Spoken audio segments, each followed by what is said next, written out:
This video was brought to you by Markus Bil, Elbilmek, ABRP, Steurenberg, Kempower and Bilkomponenter. Yo, what's up? We are now home getting ready for a 1000 kilometer challenge with the Volkswagen ID7 Pro. This is rear-wheel drive, 82 kilowatt hour. It charges both at 185 kilowatt, and I suspect to do it in 9.5 hours. During winter, I did a run, similar car and pretty much the same car, just different color and stuff, and it was 950. But during summer the consumption should be better, range should be better, so then 930 should be possible. So we have okay weather over here. I think actually the weather is supposed to be mostly fine. So yeah, you know the drill, we charge to 100%. I can choose between using a car scanner or a ABRP planner. This time I want to try a ABRP planner. So you see, I mark now where you're going to travel, and then a ABRP planner has been linked to show live data. So you see some voltage to the charge, battery temperature and stuff here. And then a ABRP planner should be able to give me quite accurate estimations on when we should arrive and so on. Because, okay, this car also has that in the navigation, but it might not be the best or the most accurate. So yeah, we're going to start now in 5 minutes. We're going to do final preparation. And then off we go, and we have, wow, claimed 542 kilometers of range. Oh, wow. All right, we're on the road, so the time was 21:20, and we're gonna go for Ioniq maybe, but I mean, even now in the evening, the roads are clogged with left lane huggers. Shit, we have to go slower than optimal. Hopefully this doesn't last too long, otherwise I have to start deducting time, because it's exceptional now during holiday hours. I mean, yeah, holiday days, months. So yeah, lane discipline, anyone? Huh? No? Shit. Okay, I could have started at midnight, but then yeah, the problem is that tomorrow is Monday, so then I get caught in Stau maybe tomorrow morning, and we'll see about that.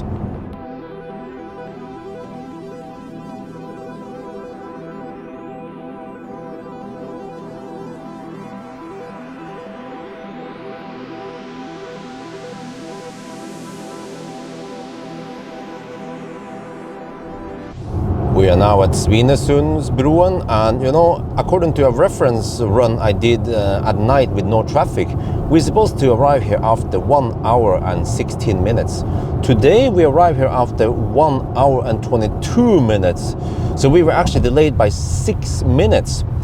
So we have to deduct that. Yeah, I didn't know it was that much, you see. I was thinking maybe a couple of minutes. No. The slow pokes, oh cool, okay. Welcome to Sweden.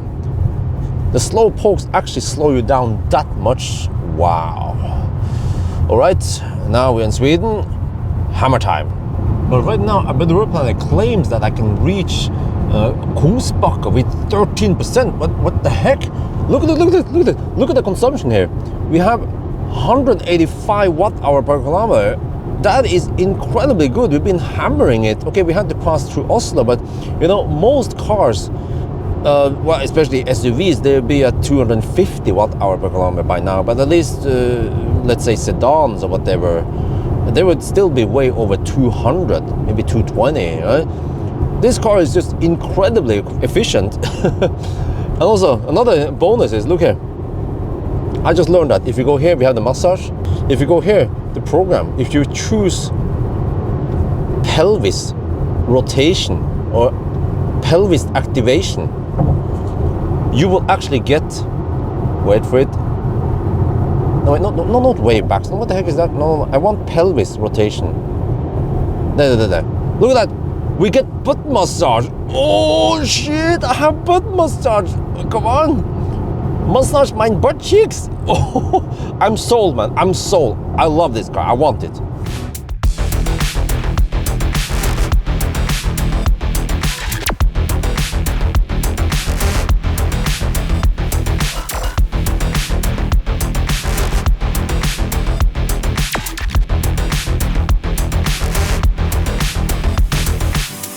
We're getting close to Göteborg now, and right now, but the ABRP planner estimates that I'll make it to Kungsbacka with 8%, and then the car also kind of agrees. The car's navigation can also show you some cool stuff here. If you click here and here, it claims 6% at arrival. Wow, that is some amazing range. And another thing I noticed is that now the car claims that I have 77 kilometers of range, but that is based on a navigated point here, which goes through the town, all right? Or it goes to city.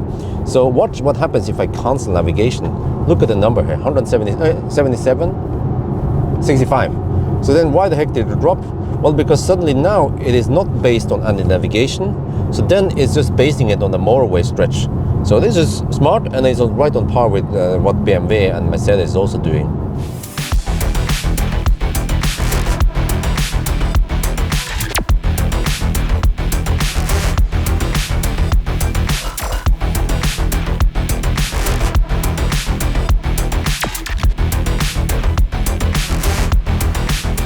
We are now at the first charging stop at the Kongsbakka, getting 179 kilowatt. Oh, full power. We can also see here, this is a battery planner showing some CAN bus data. Yeah, the state of charge here is slightly different. I believe this is the true state of charge, but look at that, 180 kilowatt. It should hit 185 kilowatt. We have 26 degrees Celsius in the battery, nice and warm. All right, so now I have to find out where I'm gonna go next. I mean, where I'm gonna charge next. I can show you the plan. It's as we charge now, this whatever you should call it, the circle of range increases quite fast. So now we're gonna go all the way to the end point down here. Yeah, before Angelholm, here at the Harlandsåsen, and then we'll go back and charge at Halmstad. So yeah, okay, whatever. Let's go back here. Oh, look at that. Wonderful charging speed. Wow, look at this. At 54%, we're taking 128 kilowatt. And I've never heard the cooling run that loud before. That is okay. Very impressive. The cooling and the charging speed. You can check now, how long did we charge? Let's look at the charging speed in here. We are good to go. Pretty much good to go. We charged for 17 minutes. I think if you leave now, we should arrive at 5%. And that's going 175 kilometers on the high-speed stretch even. All right, that was almost 20-minute charging stop. We charged 60%. Well, it's reported at 63% here. But you see the battery has heated up to 48.5 degrees Celsius. But I believe that this car has heat scavenging. I'm pretty sure it has it, which means that now we'll be scavenging heat from that battery, so we have lower consumption for heating up the cabin. Alien technology. We are now at Falkenberg, and yeah, the noise levels. We're now on this concrete surface. Listen. Ooh, I have 20-inch wheels, so 19-inch would be better, of course. But I mean, it's not over loud. So yeah, so this is one of the worst noise you can find. It is even noisier than rough Norwegian asphalt. I think on this side here, this should be roughly on par with Norwegian asphalt, rough asphalt, you see? And then smooth as would be around here-ish, like this. So yeah, I mean, it's not the worst, but it ain't no EQS, yeah. Well, this is like the poor man's EQS. It still has the space and the comfort and the range, well, yeah, kind of ish as EQS. Well, man, I don't know if you see it. I have been flashed at so many times today. These matrix lights, they are wonderful. They turn in a curve. They shine bright and wide. They do some matrix stuff, but they tend to turn off late. And also if the road is a bit hilly, then over a hilltop, then it cannot detect oncoming trucks. So trucks fire up all the LED bars at me, bam, and then I'm blinded at it. So yeah, if we had a flash counter now, I think I should be at around 30 to 50 flashes at me, yeah. The Blitzkrieg, okay, no, maybe I shouldn't say that, that's inappropriate in a Volkswagen. But yeah, okay. Hopefully it's gonna be bright soon.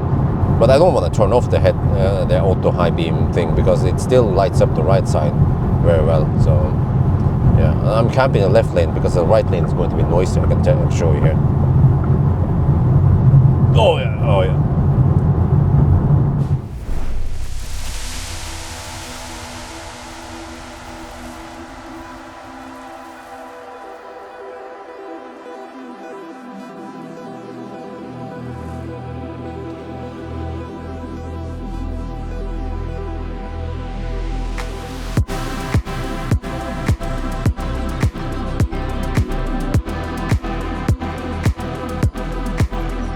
We are now at Halmstad. This is the second charging stop, and we have done over 500 kilometers already. We're getting 180 kilowatt on V3 supercharger. Yes, this is 400 volt system, so it can actually take these chargers.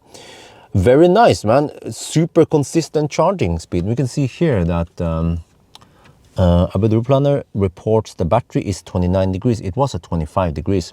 It cools down quite nicely. And then this number here is not correct. It's supposed to be this. So this is a bug in ABRP planner because this whole canvas data here is quite new, but they're going to update it soon, so don't worry about that. So the next stop is going to be 178 kilometers away, which is Ioniq speculative. We're going to skip Varberg, we skip a bunch of stuff, and we go straight to over there. All right, but man, like this is so stressful because the charging stops are quite short. We're talking about roughly 15-minute charging stop from now on. And then I have to, well, I'm not sure if I can clean the windscreen over here, but at least go to the restroom and then chill a bit and try to get some food. And then, man, this beast, this beautiful car, it is so efficient and charges so fast and has so good range. Man, I know you guys are hating on Volkswagen, but they actually made a pretty good car. See, if I do this, see, wait, does it do a little light dance? No? Why not? Okay, but you see, we are parked over here at night, so there's no traffic here. And that's why I'm just doing a little bad parking. Do you like my parking? Interesting. It seems like we are charging faster now than on the previous run. See here, we came at 5%. After just 11 minutes, we are already at 44%. But here, 158 kilowatt is what the charger delivers. And then this is probably what goes into the battery. So there's roughly 8 kilowatt of cooling. Well, from the sound we hear now, that sounds plausible. But, okay, I'm not gonna demonstrate now because we're in the middle of the challenge, but last time at Kungsbacka, when I opened the door, the cooling temporarily stopped. And then it had to ramp up again within around 30 seconds. But that was probably enough for the charging to drop. And we were getting around, yeah, it was going slower, I claim, on the previous stop. Because the previous stop we charged for 20 minutes. This time, it seems like around 15 minutes is enough. Uh-oh, look here. We are taking only 83 kilowatt at 57%. And okay, we've been charging for 16 minutes now. Okay, I'm gonna leave soon. I can see the problem why it is charging slow-ish. 51.5, wait, can you see it? 51.5 degrees Celsius, battery is getting kind of hot. Uh-oh. I'm not sure what the heck happened here. We're charging so fast earlier, but we should have enough now. 58%, okay, let's go. Whoa, do you hear that? The cooling is on high gear right now. Okay, 51 degrees Celsius in the battery. Let me see, do we have any power limit? Oh, it goes still quite schnell. Oh yeah. Wow, look at this. We've been driving for 15 minutes in this leg, and initially the battery was at 51 degrees Celsius. Now it's down to 39 degrees Celsius after just 15 minutes. It means that the battery cooling here is really efficient.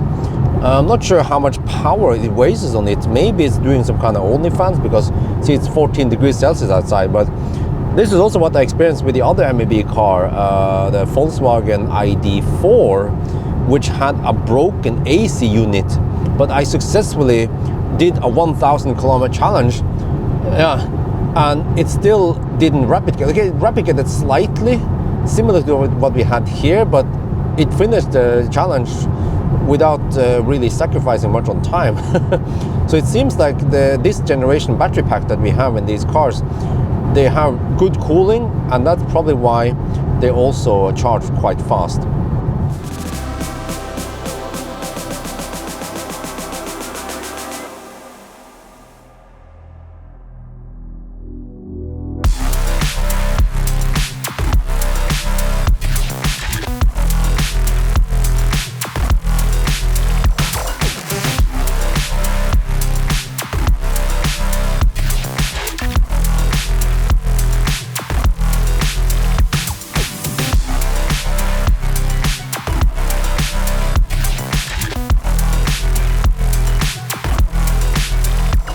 Finally, we are here, so I can say that we are now at Ioniq Spekkeret.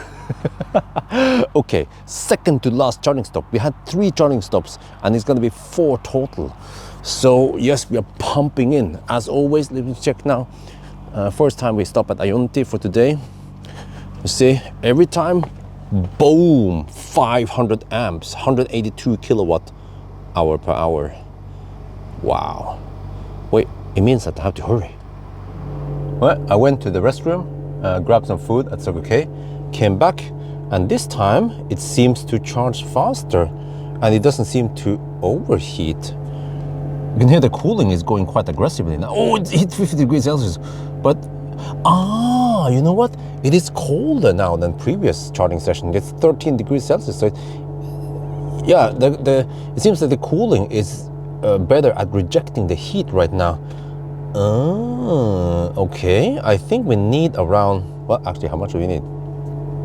Next stop is going to be in Inspiria.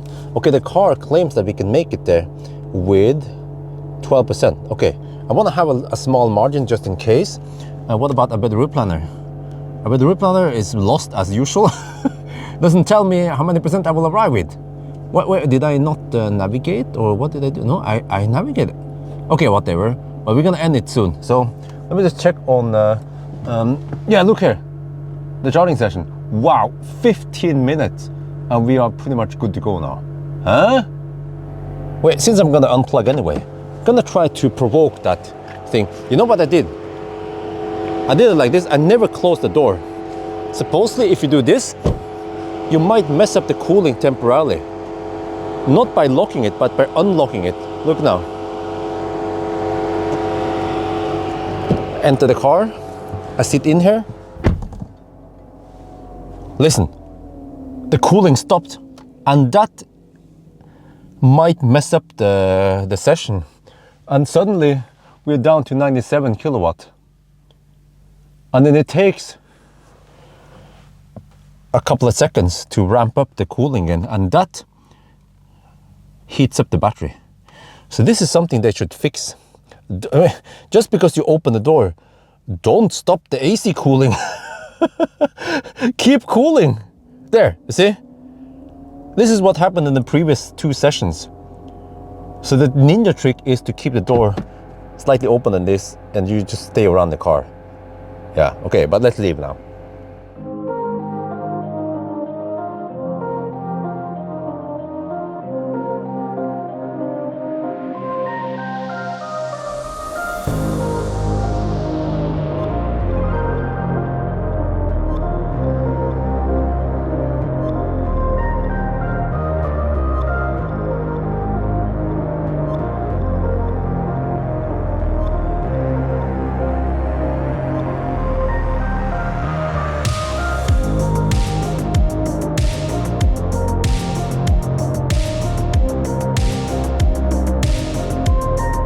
We're now at the last charging stop in Inspiria, as usual, with many cars.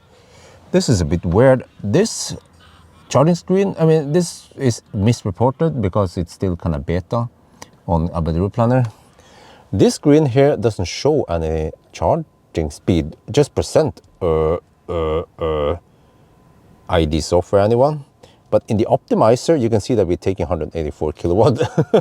I think you have to push the brake in order to see something here, but I don't want to do that to maybe mess up the charging, the cooling. But I can also see here that we are taking 185 kilowatts, so everything is normal.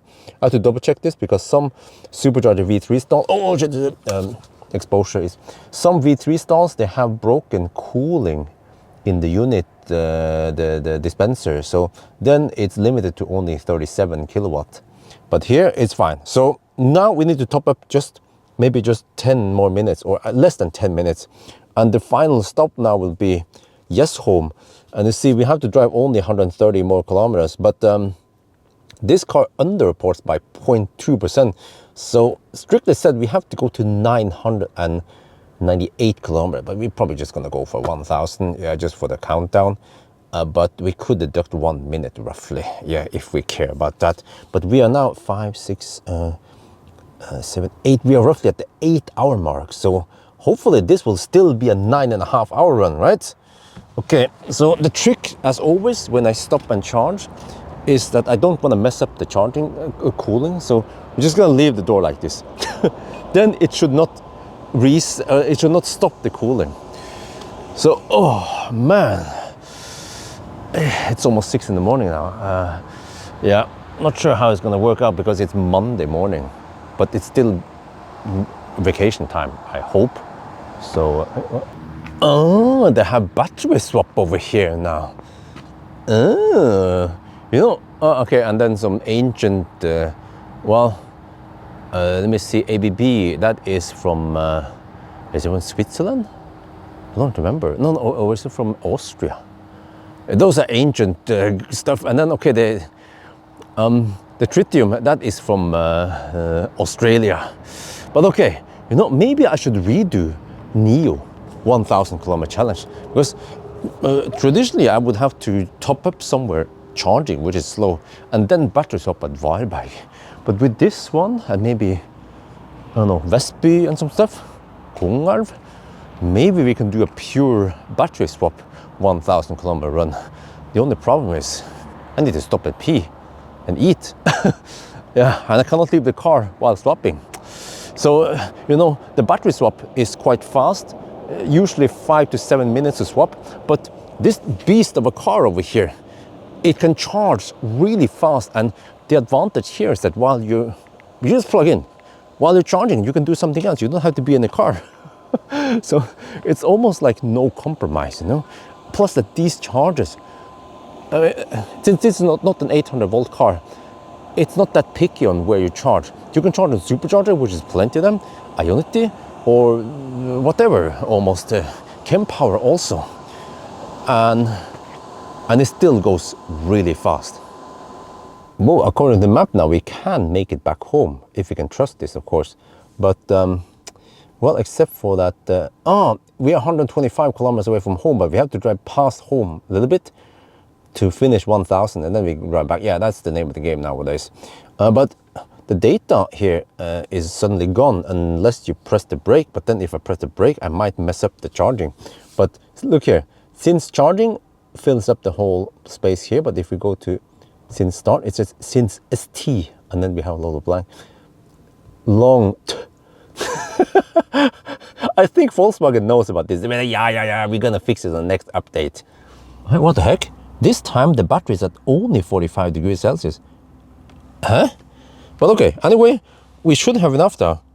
I calculated we have more than enough. We should arrive with 10% maybe at Yes Home. And here, this time it was only 10-minute running stop. Okay, 11. All right, let's go. This is it, the last run, and we don't have too much traffic yet. Hopefully it stays like this, right? We'll see.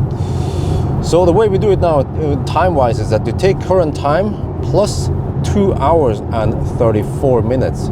So we're getting close to the 8.5 hour mark, and we have to go another 115 kilometers. Yeah. I don't know what the average speed is gonna be, because we have to pass through Oslo soon. So it is somewhat slow over here. Well, okay, let's finish this. But look at the consumption, huh? It's nice and low, and it's gonna be even lower after Oslo. Oh well, the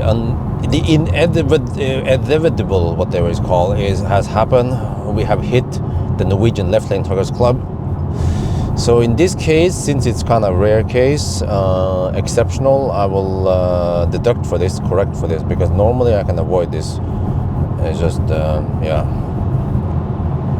lack of lane discipline. The traffic itself is not the problem. It's the lack of lane discipline that is the problem. Okay, let's do the countdown. 9991, 9992, 9993, 994, 995, 996, 997, 998, 9999. 1000. So all right, consumption 214. So the way we count now, it's 6:55. We have to take current time and then add 2.5 hours. So it becomes 9 hours and 25 minutes. Whoa. Okay, I'm not sure if it would be 25 or 20. Okay, well, 20. I think it's going to be 25. Yeah, not 20. There are reasons why I could maybe shave off something, because the consumption, I mean, we have 15% left now, but whatever, we had slow traffic, so that's why we consume less energy, but we did correct for it. So I could deducted 3 minutes for the slow traffic. Yeah, it's not here, but okay. Anyway, let's get back home. 9:25 is really, really good, man. And look, they fixed this. We have a white car, and it actually shows a white car in the user interface. Finally, bravo, bravo, they fixed it. Right, we are home. I have to do a shout out of the donations today. During the live stream, we have E who tipped $5.47. And then Pauli donated €2 through Super Chat. Good morning and thanks for the retest. Yes, dankeschön. Terje tipped $20 for double penetration. Wow, okay. And then we have Michael Beck donated 45 Danish krona through Super Chat. And then, no, that was before, yeah. And also I have to mention that one guy, he donated, or he started a charging session, the first charging session at Kongsbakka for me. So, dankeschön. So how good is 925? Well, we actually beat the Audi Q6 e-tron that charges at 285 kilowatt. We charge at only 185 kilowatt. You see that better efficiency always trumps a thirstier, despite charging faster car, right? And then we could almost match the Model 3 long range, but that one hit 250 kilowatt and it's slightly more efficient than this car, but it's also smaller, just keep that in mind.